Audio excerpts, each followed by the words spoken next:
So in terms of the solar energy research, again, it focuses on policy and strategic planning. So like I said, looking at impact assessment of different option, techno-economic assessments. And this is bearing in mind that, remember, we don't just support government, we also support industry. And most of this industry is both local as well as in the African region in terms of this work we do. And then in terms of systems integration, we look at solar resource assessment.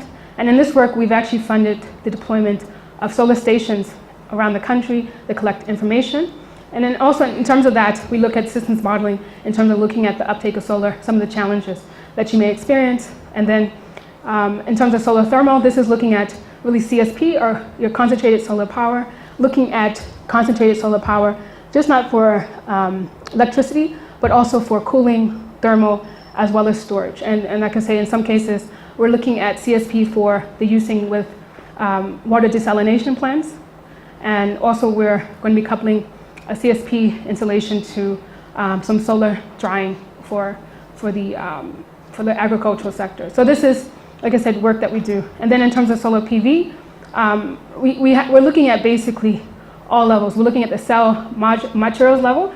So I know we're probably very familiar with silicon-based PV, but also looking at beneficiation of local resources. We're looking at another option we call KIGS, selenium, iridium, gallium, and selenium option. So this is based on South African resources which are available. And then last but not least, we're looking at local manufacturing. And in some cases, we're looking at, we have a facility in Cape Town, in one of the green industrial parks, which is a demo pilot plant we've put in place. And we're always looking at opportunities for localization in terms of different components, where it makes sense to South Africa, where we can actually be very competitive. Now, in terms of like I said, we implement through everyone else. So we have implementing institutions. So we have SENETI, South African National Energy Development Institute. So SENETI is actually managing our, the implementation of the solar energy technology roadmap. And in terms of other universities, like I said, it's surprising that we really have capacity across different institutions. So for us, looking at Fort Hare has great experience on PV panels, as well as Nelson Mandela Metropolitan University. Like I said, we have CSP work being done at Stellenbosch and Pretoria. And then in terms of high temperature applications for solar, we have University of Northwest. In a sense, this is based on their experience with nuclear. And then also in terms of local in Gauteng, we're funding research at UJ, CSIR, of course, and South African Weather Services. So we do fund institutions inside of other departments, entities. Now, in terms of, I'm gonna just go this quickly. We're looking at, like I say, in terms of the broader objectives, we're looking at security of supply, minimizing costs, increasing access to energy, diversifying our supply sources, minimizing emissions, as well as promoting localization. So this is just at a high, just in a graphical form, really the work that we're doing.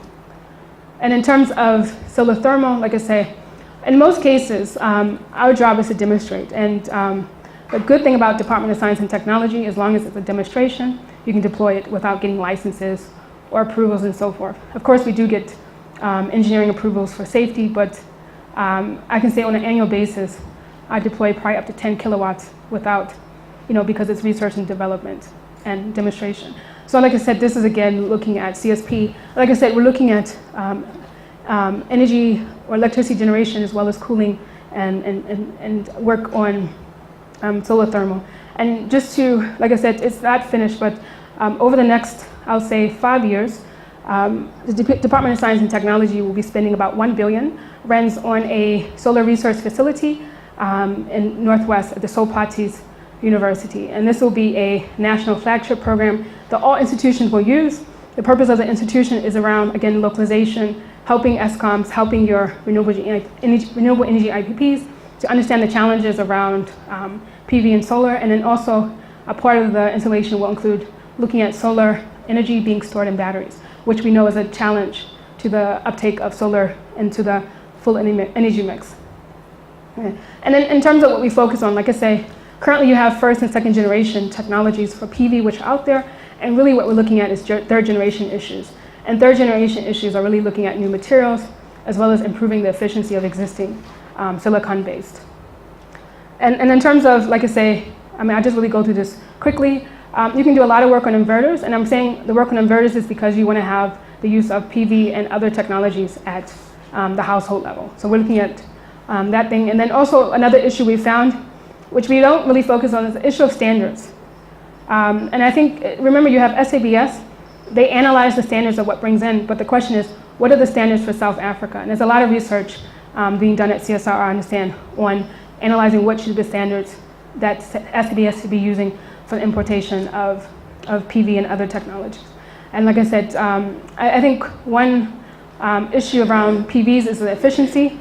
So we're looking at nanomaterials, work at both University of Fort Hare as well as work at University of Limpopo to look at how nanostructures can improve the efficiency and effectiveness of PV. And I just wanted to give you an example. Like I say, from 1993, we funded research at University of Johannesburg around PV work, and actually in 2007, the IP that was created was actually, it was licensed to a company in Germany that actually had been producing PV panels using South African IP. And in 2010, a facility was put in place in Cape Town, in the technical park. And in some cases, this is a spin-out company that has been successful, and in some cases they have won tenders with Gauteng province and so forth. But this is just to show that we do fund research, but hopefully after 10, 15 years, you expect some type of IP to be either sold to a private company or to be used for local manufacturing. Okay. And then this is just, like I said, in terms of South African resource mapping, we have about 30 stations across different institutions in South African Weather Service. And like I said, DST has been funding 13 stations through South African Weather Service. And what we did is we actually sent colleagues at SAWS for training, international training, to ensure that they can calibrate the stations properly and measure the information correctly. And like I say, out of this work, Stellenbosch has a spin-out company called GeoSun that's actually making money. So this is a really great example, again, a second example of work we do. And the fact that we're going from lab to market is really our end state.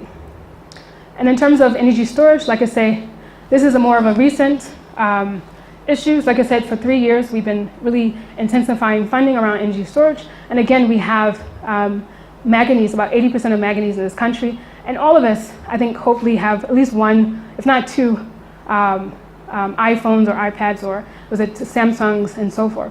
So basically, the demand for batteries is increasing. And lithium-ion batteries is what you actually have in your cell phone right now. So essentially, we have this program to, like I said, beneficiate. But then in terms of equity and inclusion, we all know that if you mine, it only has, 40 to 60 years or whatever time period.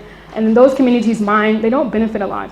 So if you look into beneficiation, you actually can get improved output. And in terms of HCD, we're proud that we're actually funding research across different institutions, and University of Limpopo is actually the flagship or the hub of this energy storage program.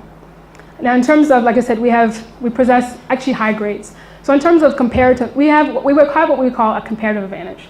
We have a lot of manganese, and then we have high grades, which means when you process the manganese, there's very little cost, and even the effluents and so forth are minimal in comparison to other countries.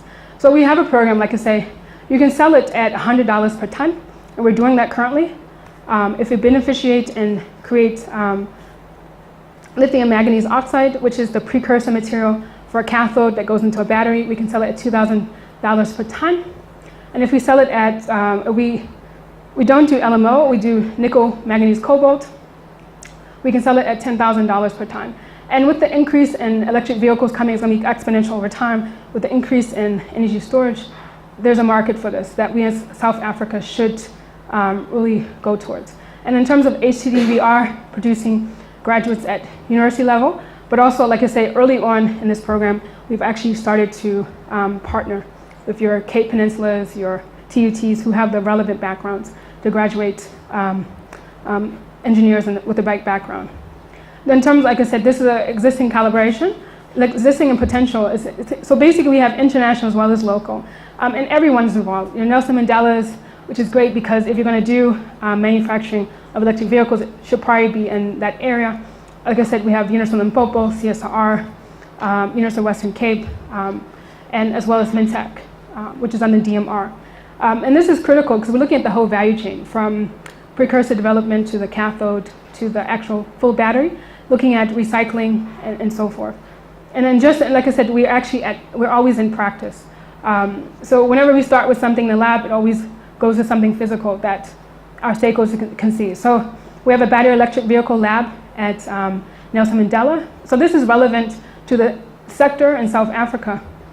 And like I said, it's critical to note that all our work is actually done jointly with the private sector. Okay. And then in terms of advanced biofuels, like I say, advanced the biofuels industrial strategy of 2007.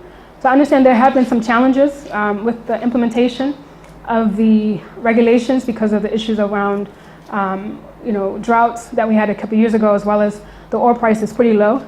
So it's difficult to implement biofuels. But like I said, since around 2008, 2009, we've been funding research at University of Stellenbosch. So one of the issues with biofuels is using agricultural plants. So we're looking at next generation. So we're not looking at plants, we're actually looking at lignin, which is in some cases is the waste when you do your crop, when you harvest your crops. Also at Northwest University, we are looking at conventional, but we're looking at how do you customize it for South Africa, the technology, and looking at efficiency improvements.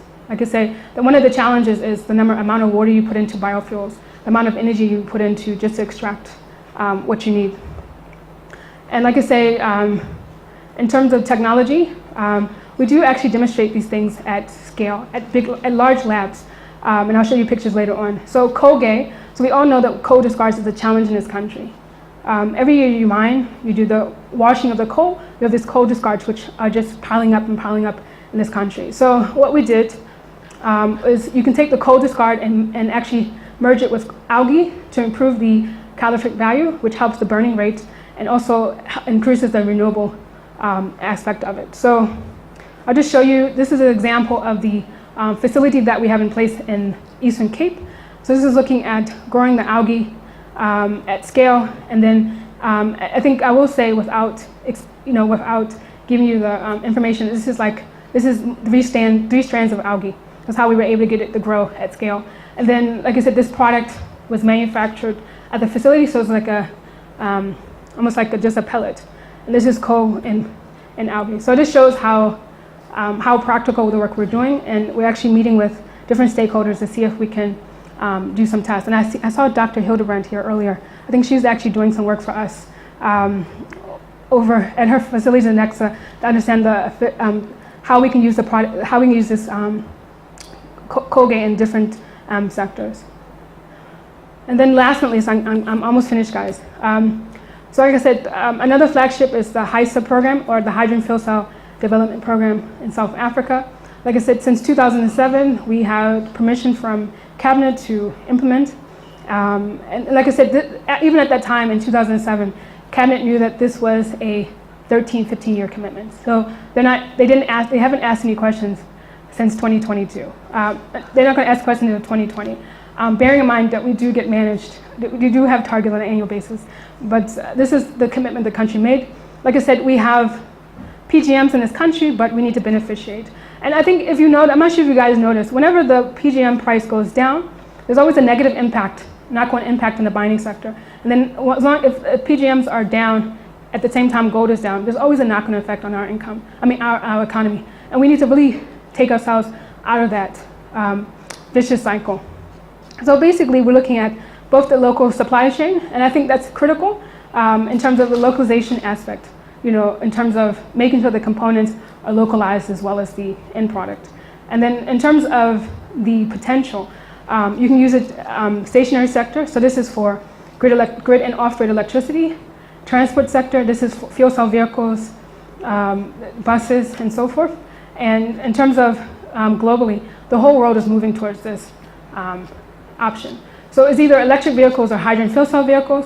And we'll say that in terms of electric vehicles, for small scale passenger, it's fine because the battery is small. But when you get to a huge bus, the bus would be moving basically people in a big battery because of the capacity that you would, install capacity is limited by the materials in a sense. So again, like I said, we have 75% of global reserves. Reserves of the platinum, like I said, you can ship it out at $1,000 per ounce and export it. That's what we're doing currently.